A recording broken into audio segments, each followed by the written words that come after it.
Good morning, Kansas City. Welcome to Uncanceled on KCMO Talk Radio. I'm Kevin Kietzman. We got a busy hour for you. All kinds of stuff going on that we will keep you up to speed on following Mundo in the morning. Terrific show as usual.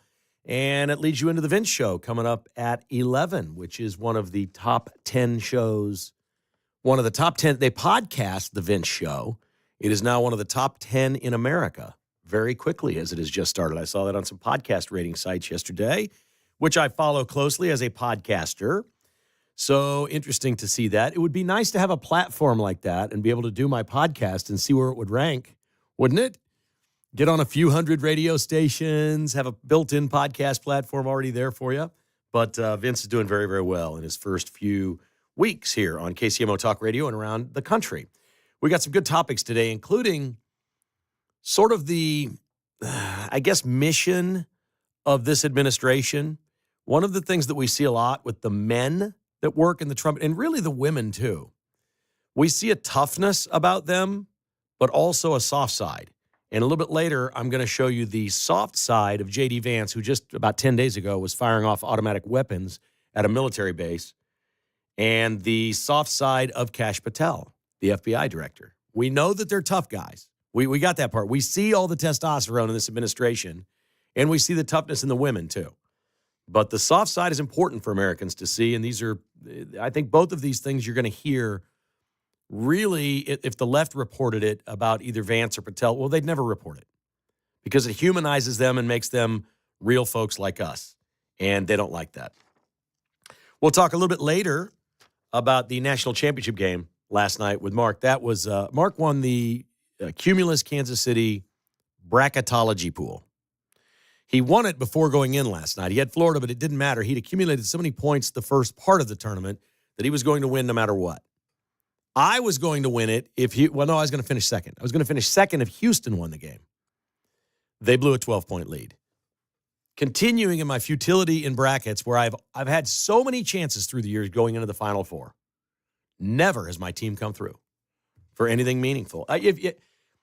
In the future, what needs to happen is if I've got a chance when the Final Four starts in any bracket pool anywhere, we should bet on the teams that play my team. That's it. Now that gambling's legal, we should just do that. But we start today with a looming problem in the state of Kansas, and it's not going away anytime soon. His name is Jerry Moran, and he's United States Senator. And I have to be very careful, not very careful, I want to be very fair about what I say about Jerry Moran. I know a couple stories of things that Senator Moran has done for people in Kansas that are private stories for those people. This is not inside information. This is not CIA. It's not national intelligence. It's nothing that threatens really anybody in America. It has to do with people that live in Kansas that needed help and didn't know where to turn and got it from Jerry Moran. There is a very, very good person there. But he's missing the train. I don't know what he's thinking. He has now joined 5 other senators that are wanting to put legislation forward to stop Trump from making all these trade decisions. Like, we have a senator in red Kansas that literally right now wants to stop Trump from some of the things that he's doing. Now, if there's a bigger waste of time in the government, please tell me what it is. Because should Senator Moran and his colleagues come up with something, and even if the House voted and passed it and sent it to the Senate and they passed it, Trump's going to veto it. So what's the point of this, Jerry Moran? Are you saying I'm untouchable in Kansas? I'm an incumbent. You can't run against me in 28? Are you saying you're retiring in 28 and going to take private money as some sort of private citizen working for a big corporation that you're lining stuff up right now, become a lobbyist, whatever it may be, which you have every right to do? I don't know what you're doing, but it's not productive. And you are not representing the electorate in the state of Kansas. The state of Kansas overwhelmingly voted for Donald Trump. Of those people, if we ask to name the 2 senators in Kansas, I'll bet only 70% of them would get both names right. They'd know Roger Marshall before you. And I respect that in a way, that you want to be a quiet servant of the people and do whatever. you are not serving your constituents. And if this is some sort of a lame thing where you want to say, oh, I'm trying to protect farmers in Kansas or whatever, these issues with Trump and tariffs and trade deals do not have anything to do with any particular state. We're the United States of America. We are all on board this right now, whether you like it or not. America voted overwhelming for Donald Trump. And that means everyone in every state is riding this train. It's going to either be great for us, not make any difference at all, or be bad for us. We don't know. You know my opinion. I think it's going to be great. I think we're going to level the playing field in so many places, and maybe not level it with China, but make gains against China and gains against the European Union that will help us have more fair trade and be better for our farmers, but also our tech companies in Silicon Valley and our, aerospace programs in Texas and Florida and our financial markets in New York. These are not all conservative places. There's going to be gain everywhere if it works. Why Jerry Moran in Kansas thinks that he's the guy that should be stepping up with other Republicans to slow Donald Trump down is beyond me. I don't know what it is. I don't know if there's money. I don't know if it's lobbyists. I don't know if he's a closet Democrat. I don't know what it is. And maybe he's got something in his head that this is better for Kansas if we slow this down, the wheat farmers or whatever it may be, cattle farm. I don't know. Doesn't really give a reason. He just wants to take power from the president. So my gut tells me what it is with Moran and these other Republican senators and probably some members of the House. What it tells me is they think they're the coolest part of Washington, D.C. I'm a senator. There's only 100 of us, and we're really cool, important, and we're the bomb. We're it, man. And we should be in charge because as a group, we're a lot smarter than one person. Of course, Congress, House is probably thinking the same thing. You know what American voters don't think? They don't think like that. They don't think like that. Americans love to vote for president. They love to rag on the president. They love to rip on the president. Doesn't matter which party.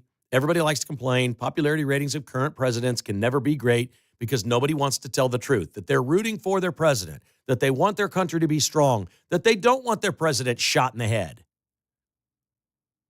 that they don't particularly care for China or the European Union. And if the president is stepping up being tough against them, they're not listening to some senator from Kansas saying, back this president down. Jerry Moran, what the hell are you doing? And Kansas listeners today, why aren't you calling his office? He's got one in Olathe. He's got one, I think, in Great Bend or Garden City or somewhere out west, and maybe one in Wichita. They're all over. Or call D.C. He deserves anything that you send him that is not a threat and is not illegal. Any opinion you have, be a phone call, email, or anything, he deserves it. Why this early in the Trump presidency, Jerry Moran? Hey, if we're a year from now and this isn't working, and it shows everywhere that it's not working, step up and say, we got to pass something here and limit the powers of the president and, have checks and balances. Great. There might be some people listening to you. This just started last week, Jerry. It just started. And already we're making gains. Rahm Emanuel was the White House chief of staff for Barack Obama. Then he was mayor of Chicago. He's a dyed-in-the-wool liberal. You know what he said yesterday? He wants to run in 2028 for president as a Democrat. What did he say yesterday? Quote, you can't get tariffs high enough for me on China. That's the left. That's Obama's guy. Now, he says it's creating trouble for Japan and South Korea, which ostensibly creates trouble for us. Japan is a huge business partner of the United States, maybe the top in the world as a business partner, investments and products shipped and sold and things like that. They may pivot toward China. If we have this huge trade war with China, we threaten our relationships with Japan and South Korea and all the other Asian countries. We threaten that. But let's try. China said overnight that they're dug in. They're going to, quote, fight to the end with the United States over this trade war, as Trump has announced he's adding 50% more to the tariffs beginning tomorrow. China says they will fight to the end. Trump's pretty confident he can crush them economically, that he will just destroy their stock market and their economy and create all kinds of debt and deficits for them and not mayhem in their country because they've got a stranglehold over the people of China as a communist party, but create a much worse situation for them than anything here. And that's largely the comments I made on yesterday's show. Whatever you're thinking or feeling here, it's worse everywhere else. If you think you've had some sort of panic over something, like, oh, how's this going to go? What about these cars? Maybe you work for Land Rover. Maybe you work at the dealership here in Kansas City for Land Rover. You're like, uh-oh, 30 days, they're not sending any new cars. That's personally a problem for you. Everybody understands that and sympathizes with that. That's bad. There are people that are affected by this. Nobody's saying that there aren't. We get it. But collectively as a country, so far, little less than a week in, the rest of the world is in far more panic than we are. They all want to negotiate. They're all willing to say, yeah, we kind of understand we were ripping you off there for a while. Let's do something more fair. And in the end, you don't have to win all these things. That chart he trotted out, he doesn't have to have those exact numbers on everyone, everywhere. But 160 countries were named. And now what's the focus? The markets went down. They're like, oh my God, this is global. It's everywhere. It's all these different countries. Now what's the focus? The focus is two things. It's China and the European Union. The markets have rebounded today. It's probably going to be a roller coaster. The markets essentially, I think, will be a reflection of what happens with China. If it's an all-out trade war and everything ends between the United States and China, that can't really be good for either country. I think everybody recognizes that. But that's not Trump's game. The reason he listed 100 and whatever countries it was to start was because he knew many of them would be like dominoes. They just check right into line, that there'd be panic early on, the dominoes would topple, things would smooth out with all these other countries that are smaller players. Everybody go, oh, okay, he's negotiating deals. It's going to be fine. And now, if he just rolled out last week, we're going to have trade war with China and the European Union. The markets would have had the same reaction. They would have freaked out, and they would be staying down because these are going to be the long ones. It is a long haul to figure out what we're doing with China and the European Union. This will take months. It would be great if it's done by the end of this year. We'll see. These will be tough negotiations. They will. And the markets ultimately will probably be reflected in what happens there. But you see what's just happened. These other countries are falling in line. So they're like, oh, okay, it's not as bad as we once thought. That's what they want you to think. China says they're digging in. Let them dig in. This is going to be really, really interesting. But Jerry Moran, Kansas Senator, I have voted for you, sir.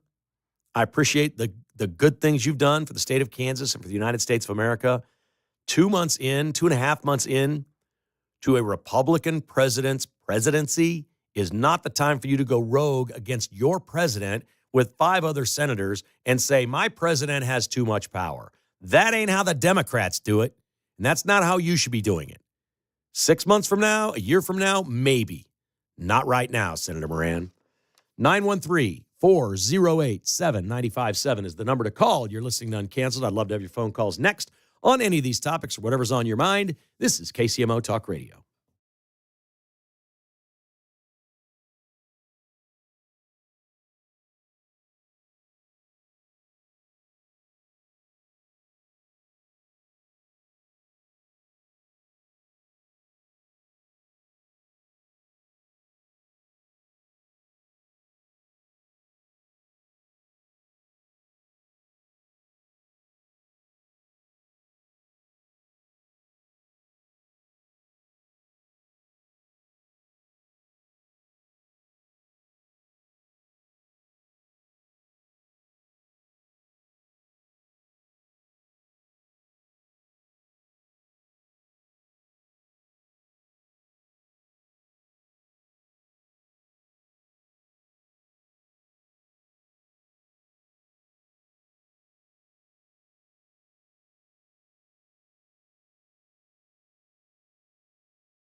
If it's happening in KCMO, it's on KCMO 95.7 FM. Here's Kevin Kietzman.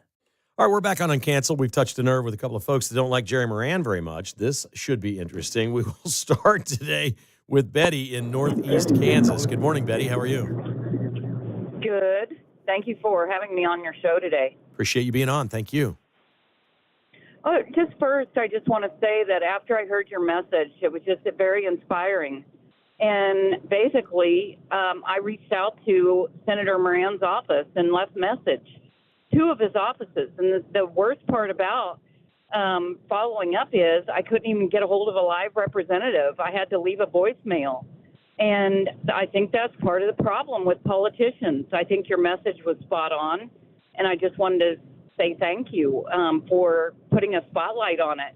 I had no idea that Mr. Moran was already trying to defy what the president was elected to do. And that's honestly, it's just a gross misuse of taxpayers' time and money.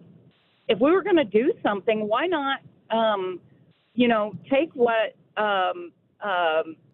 encouragement the president has given and go after our property tax values, our insurance premiums. I see these young kids protesting on some of these news outlets, and you can clearly see where their priorities are. But I'm left with saying, do we need to go to their parents and ask them how they feel? Because, do they own a home? Do they own a car? Do they have a job? Do they pay taxes? Would they feel the same way if they actually had to take responsibility and accountability for some of these things? I think, Betty, you and I are in agreement here. And this, I think, was reflected in the election last November. The people that work and play by the rules and do everything we're supposed to do as good Americans are the ones who get hit the hardest. Let me tell you something. My husband and I have raised 2 kids. One is in the U.S. Marine Corps, and the other one is getting ready to graduate a healthcare profession. And we have worked hard to make sure that we have provided for them over the years. We have tried to do the right thing. And we have really felt left behind. Yeah. We get scrutiny over, some of the decisions we make for our kids. They're your kids. Those are your decisions. You shouldn't listen to anybody else telling you how to raise your kids. That's right. Yeah. Good for you, Betty. I'm proud of you for a lot of things, obviously, and I thank you for calling. I'm really proud of you for taking action and calling Senator Moran's office. It's one thing for folks to sit around and complain about things. It's another to at least take action and let them know. We're out here, we voted for you, and we are not happy with you. That's exactly right. And I really am just inspired by the accountability that what you said in your talk show took a lot of courage. And the volatility that we have in today's world, at some point, you have to have that. Well, you have to have that. So thank you. Thank you. Great call, Betty, and I appreciate you call anytime. A lot of people say, oh, you have so much courage, the things you say. A long time ago, it was no longer courageous or bold or anything for me to say what's on my mind. And we have more people like that today than any time in my lifetime, and we need even more. Say what you believe, say it loud, be heard, try to make a difference. They can't do anything to you for that. Now, you may think at some point if the wrong people are elected, they may come after you with the IRS, they don't like you, this or that. There have certainly been people in the media targeted. But it's not going to be me, I don't think. I think I'm just a small fish in this thing. I'm going to guess Rush Limbaugh was targeted through the years by the IRS and others, and things happen. So that can happen, and maybe that takes more courage than something I would do. But don't feel like it's courageous to say what's on your mind and speak the truth and be a conservative and be a patriot and be an American. Do it. And when Jerry Moran does stuff like this, let him know that you think it is absolutely wrong. I just got a great email from Alex. I'll read it to you. I can't verify, but I'll read it to you. He says, Kevin, in February 2021, Jerry Moran's campaign reached out to Donald Trump and asked him not to publicly endorse him in the 22 election, as Jerry didn't feel that being aligned with Trump was an asset in Kansas. What did Trump do? Trump got back to Jerry directly and gave him 4 hours to call him back. When Jerry didn't call him back, Trump went out and publicly endorsed Jerry Moran and released an over-the-top statement about Jerry being one of his greatest supporters. Also, this endorsement of Moran was the first endorsement of any politician Trump made after losing to Biden, and only endorsement he made in many months. Again, the main reason he did it was because Jerry's team reached out and asked Trump not to endorse Jerry. This was Trump saying, blank you, Jerry. This is why Jerry's working against Trump's agenda. Okay, if that's true, I can't verify that. If all that's true, that's my point. When you see somebody doing what Jerry Moran is doing, you know there's something else to this. It doesn't make sense. 2 months in, 3 months into a presidency, it doesn't make sense to fight your own president and go the other way. These personal issues that Republicans have with Trump, they need to check them at the door and get on board. This is going to be a 4-year ride. Good things are going to happen. Many great things have already happened. What in the world is Jerry Moran thinking? Uncanceled continues. If you'd like to join us, it's 913-408-7957 on KCMO Talk Radio.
You're listening to Kevin Kietzman Uncanceled on KCMO Talk Radio 95.7 FM. All right, Royals and Chiefs, I got a challenge for you. You need to have a snack bar redo at one of the locations somewhere in your stadium. The Masters menu has been released for this week's golf tournament, and the prices are unchanged again in 2025. I've been to the Masters 4 times. There is nothing like it. I was just telling Mark, the 16th hole at Augusta National is the greatest spot of any sports venue I've ever attended. It is remarkable. The complete and utter silence. It's a par 3 as the golfers are getting ready to swing. You could hear a little turtle on the side of the green go down into the water, ripple into the water with 15,000 people around the hole, maybe more. You can hear it's so quiet. And then a great shot is hit, and it's the loudest roar ever because all these Georgia pines are all over the place. But while you're there, the experience is unbelievable. And the prices again this year are unchanged. The egg salad and pimento cheese sandwiches are $1.50. A breakfast sandwich, chicken breakfast sandwich, is $2. A lunch chicken sandwich is $3. This is crazy. Domestic beers are $5. All right. They come in a pretty cool souvenir Masters cup that would cost you more than that in the merch tent. These are not wax cups or plastic cups you throw away. You take these home with you. It's really cool. The most expensive thing they have is a white wine for $6. Peanuts are $1.50. I love the Masters. It starts on Thursday. It is a great golf tradition, a great American tradition, and the best event in golf. It gets about 4 times the number of viewers of any other golf tournament. It stands alone and stands the test of time. I mentioned at the top of the show that there's plenty of testosterone and toughness in the Trump administration. From photo ops where we see J.D. Vance shooting automatic weapons to Kristi Noem buckled up in her riot gear going into an El Salvador prison. I mean, there's a lot of toughness out there. What I think is really cool is the people behind this toughness seem to be real. They seem to be a lot like us that are compassionate and think of others and serve others. We know Trump is that way. The stories are notorious. Donald Trump doesn't. He brags and does all this boastful stuff about how great he is in business and as president and all that. You know what Donald Trump's really great at? He's really great at being nice to people and helping people, and he doesn't want to talk about it. He doesn't want anybody to see or hear the soft side. He really doesn't. He's funny when he jokes with the Dodgers at the White House or something like that, but he doesn't. These other people come forward and tell these stories about things that he's done. And I respect and admire that he doesn't do that. J.D. Vance on Friday had a private event for his mom at the White House, and they just released information about it in the last 24 hours. It was going to remain private. You may remember at the convention, J.D. Vance honored his mom and said she's in the audience tonight. And 10 years in January, she'll be sober. And when we win, should President Trump agree to this, I would love to honor her on her 10-year anniversary of sobriety at the White House. And they did this with about 25 family members in the Roosevelt Room, and it was a very special event. They not only honored her for 10 years sober, they honored her for now being an addiction nurse at a Cincinnati hospital. That's a great story. Her name is Beverly Akins. She is J.D. Vance's mom, and that is really, really cool. The other guy that plays tough guy is Kash Patel, and they've done great work at the FBI already during this era of the Trump administration. He has been very great at releasing information, which I love that. You know, he released a bunch of information yesterday. I don't know if anybody saw this, about the shooter in Nashville. You guys remember the Covenant School, the Christian school shooter in Nashville? Aubrey Hale. This girl was certifiable. And after it happened, it was like the mass shooting that just went away. It went nowhere. There's nothing in the media about the mass shooting. All the records were locked down. Nashville police were told not to talk about it. The state of Tennessee, nothing. Nobody anywhere know how. FBI not commenting. Well, we knew why. It was very quick to go online and do a search and find out that she was transitioning. And she had tremendous mental health problems, and multiple people knew it. And nobody in our system does anything mental health-wise for a young person that says, I don't want to be a girl anymore. I want to be a boy. We don't have anything to catch, in the system to catch this and say, okay, there's a problem here with this person. So Kash Patel releases all this information about her yesterday. 1,000 pages of stuff. that the FBI concluded, not Patel's FBI, the Democrats, but didn't disclose anywhere to anybody in any way. She wrote she wanted to dispose of her vagina. Female pronouns made her want to die, and she wanted to kill all white kids. This is stuff she was doing when people knew she was nuts and transitioning, and nobody did anything about it. So I love that part about Kash Patel. I think he's tough, and I think he's honest, and I think he's open.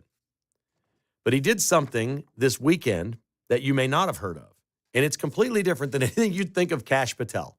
If you know who Kash Patel is, the FBI director. They held a charity hockey game in Chicago.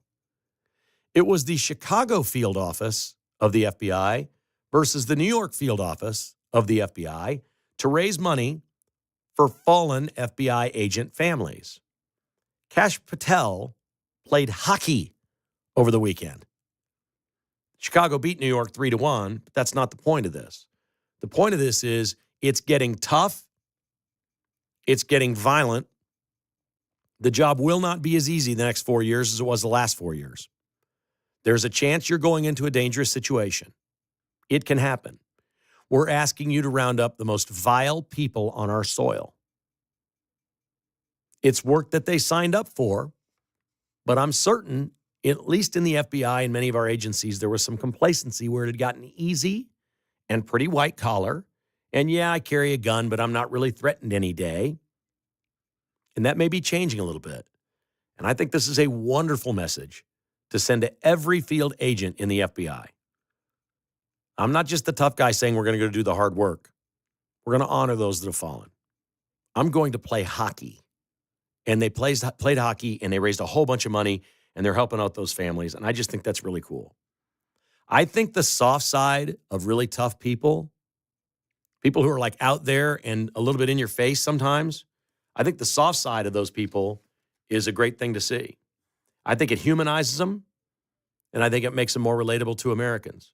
J.D. Vance said yesterday, after his soft moment with his mom and a wonderful family gathering at the White House, about the Supreme Court ruling 5-4 against Judge Boasberg and lower courts being able to stop the president from doing things even when a case is not brought before them.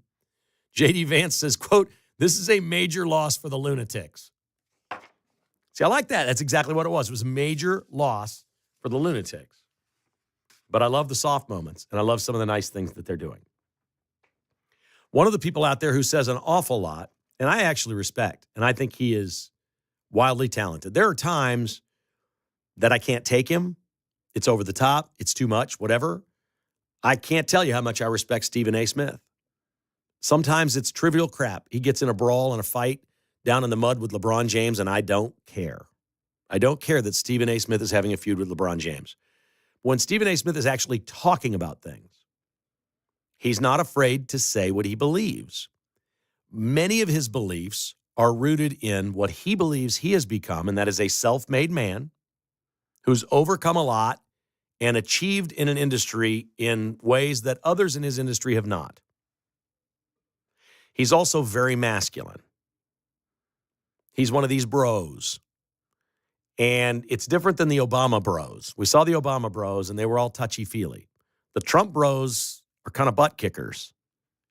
They say what they mean. They back it up.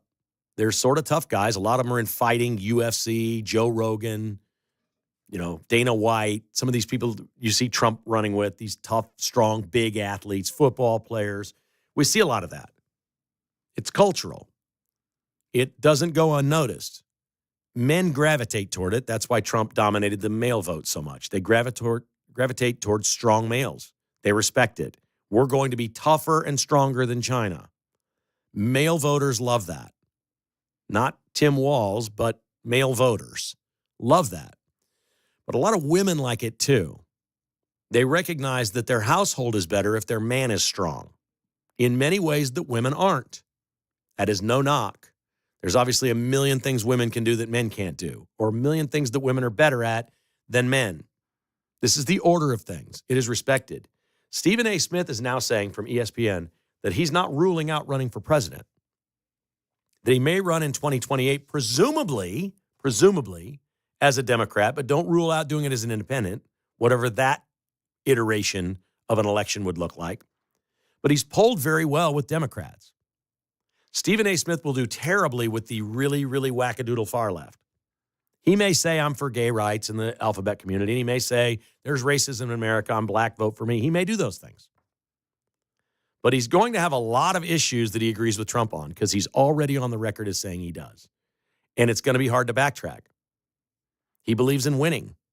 He believes in America being the best. Is he a dangerous Democrat candidate? I can't say that. I don't know anything about what the Democrats are going to do in 2028, and it's way too early probably to even be discussing this. But I find it interesting. I don't think he's doing this. He got a new contract. I don't think he's doing it to make more money or increase his profile. He's legitimately saying, hey, we got problems in this country. If somebody literally winds up as a Democrat that moves toward the middle, that can get the voters back that Trump just got, they'll be a dangerous candidate. I don't know if it's Stephen A. Smith. Again, I think a lot of people on the far left are going to hate the guy. They're going to be like, no, he's too much like Trump. He's bombastic. He says things. He's going to act. He's going to be tough. He wants to be overly masculine. You know, the left fights masculinity at every turn. They hate it. And Stephen A. Smith is nothing if not a man's man, or at least he talks that talk. I think he pretty much walks the walk. He's become friends with Sean Hannity and making appearances on the Sean Hannity show. He's meeting conservatives everywhere and finding common ground with them. He's on News Nation with Bill O'Reilly and Chris Cuomo, and they have these three-way debates, and it's fascinating to watch. I do think it's good television when you have both sides, if people are reasonable to one another. For example, Hannity and Colmes used to be a show many, many years ago. I thought that show was actually better than Hannity's show today. I kind of like seeing it, seeing some of that on News Nation. Chris Cuomo having Stephen A. Smith and Bill O'Reilly on at the same time on News Nation is pretty good television. It's pretty good. I wouldn't laugh at a sportscaster from ESPN with the profile of Stephen A. Smith. I wouldn't laugh at that just yet. He says he's going to leave open the possibility of running for office. We'll believe it when we see it because it changes everything. And I do think he's the kind of candidate that if he got in the race would be asked questions that he just couldn't answer. And at some point it would be embarrassing. Sarah Palin went through some of that. Like, okay, the Houthis and they're in Yemen and like, I think there will be things like that. And I think he'll recognize that. Or he's got a couple of years to really, really brush up on everything, which he's a smart enough guy to do.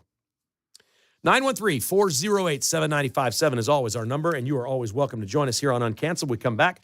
Mark's got some thoughts on the national championship game last night. We got some nice tidbits to wrap it up before the Vince Show on KCMO Talk Radio.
On Tuesday's Guy Benson Show, Ari Fleischer will be here, former White House spokesman, talking about the messaging coming out of the Trump administration, coming up at 2 o'clock on KCMO Talk Radio.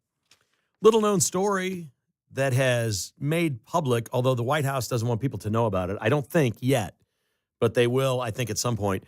Donald Trump and the administration are using a 1996 law that was passed to allow them to fine any illegal aliens in the United States that have not deported on their own after being given a final deportation order, $998 per day.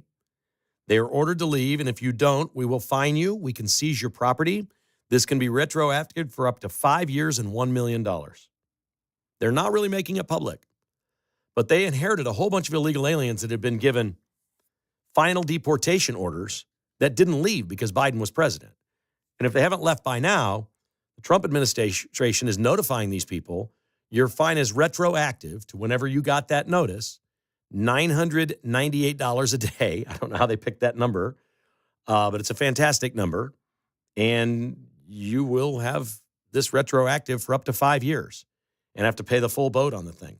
They can also seize your property, which is pretty remarkable. In theory, you would believe that some illegal aliens came here, started businesses, never became citizens, were given deportation notices, but it was going so well here, they just kept going.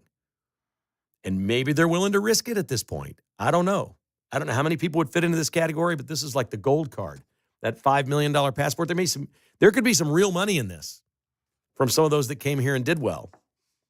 I really don't know. I guess anything is possible.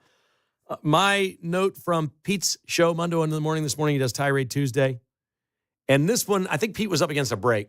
So it wasn't like he ignored it on purpose. There was no discussion of this. A guy called in with my biggest pet peeve in political media.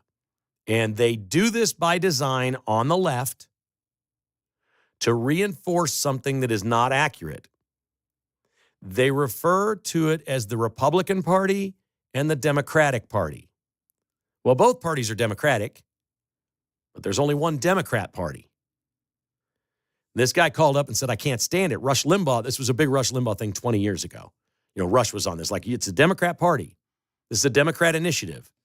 It's the Democrat National Convention. If you say Democratic, you're inferring to all voters that somehow they're above Republicans because they like democracy more, which is their talking point. The right's going to kill democracy. It's the end of democracy as we know it. We're Democratic. They're not. It needs to just be like the AP has a style book for reporters. They will never ban that in the AP style book, but it should. The caller was right. Nobody should ever say Democratic when referring to a party or a candidate. Chuck Schumer's a Democrat from New York, or Democrat Chuck Schumer, not Democratic Senator Chuck Schumer. Way to go. Appreciated that rant today. That was a nice one. Mark Van Parlay is with us. How did it go, buddy? You won the pot, man. Good for you. Congratulations. I did not win my parlay last night, but I won the overall pot, which was better, I think. It's probably going to wind up being just fine, isn't it? Oh, yeah. So do we need to doge through this pot at all and make sure it's on the up and up? Because you were the administrator of it, correct? That's true. I did not collect any money. This was all the boss putting it out there for us. So that's on her. That's not on me. And the scoring is done by a computer? Yes. Yeah, Okay. It's all based on the computer. I did not touch any of the settings. I left it alone. Folks, you got to see Mark. He's got his palms up in the air like he's about to get arrested. Like, freeze, don't shoot. Yeah, hands up, don't shoot. That's me after all the March Madness. Okay, I think you're safe. I think it's safe. He's a fine Christian family man. And the fact that he won the company pool with no investment, they just allowed us to be in. How many people were in it? Why did so many people pass? That's a good question. I was asking a couple of the guys in the kitchen earlier. I'm like, why weren't you guys in it? And they just didn't sign up for whatever reason. So Maybe next year. Yeah, maybe next year. You couldn't have won any more. Actually, it's better if nobody gets in it. Yeah, the less people, the more chances you have to win, I guess. It pays out 3 slots. What we should do is just get 3 people in it. Yeah. And have a consortium of the 16 or 18 or whatever that we're in this year and just take 3 and we'll all just split the money. That's probably the best option, but I like the competition aspect. Yeah. I saw there's a young lady named Kelly in Vegas. She's from Kansas. She's a professional handicapper. She went to K-State. She started handicapping there. She's online. I don't know which outfit she works for. She had apparently earlier this year at some point $1,000 on Florida to win the national title at 40-1. She hedged her bet before the game yesterday and bet on Houston, like 20 grand to win the game. So she won half of about what she was going to win money no matter what. She Yeah. hedged it. Proud of her for that. That's a big bet. Mm-hmm. I don't know how anybody would like bet 1,000 on Florida was going to be good, but 40. I had no idea there would be 40-1 at the beginning of the year to win the title. Yeah, that's crazy. It's a big time number. So we like those hits. Those are pretty good. Have you heard the Michelle Obama podcast, Mark? I have not. You and everybody else in America have missed out on this. 62,000 YouTube hits for the Michelle Obama podcast this week. That's it. 62,000 worldwide on YouTube. I bring this up because we don't often see The Tonight Show, but I was flipping last night after the game. We're laying in bed, and I'm sorry, what's the guy? I always forget his name. The lead singer for Maroon 5. Adam Levine. Adam Levine was the guest on there, and they're talking about a new album, whatever. And Jimmy Fallon says to him, did you know that you have 14 music videos on YouTube with 1 billion views? You're the only band in the history of the world to have 14 songs with 1 billion views. Would you have guessed Maroon 5? I would have guessed Taylor Swift. Taylor Swift, Not yeah. Maroon 5. Right, it's Maroon 5. But that shows you how few people are watching Michelle Obama. Yeah. If Adam Levine's got a billion views, it's 62,000 for Michelle. And Gary Lezak is back. It's announced he's going to be doing the weather on Channel 41 in the mornings for the next 3 months. It's a part-time gig. Lindsay Anderson had a baby, the normal meteorologist in the morning. So Gary is going to be back. We'll have him on the show, I believe, on Thursday, right here on Uncanceled. The Vince Show is up next.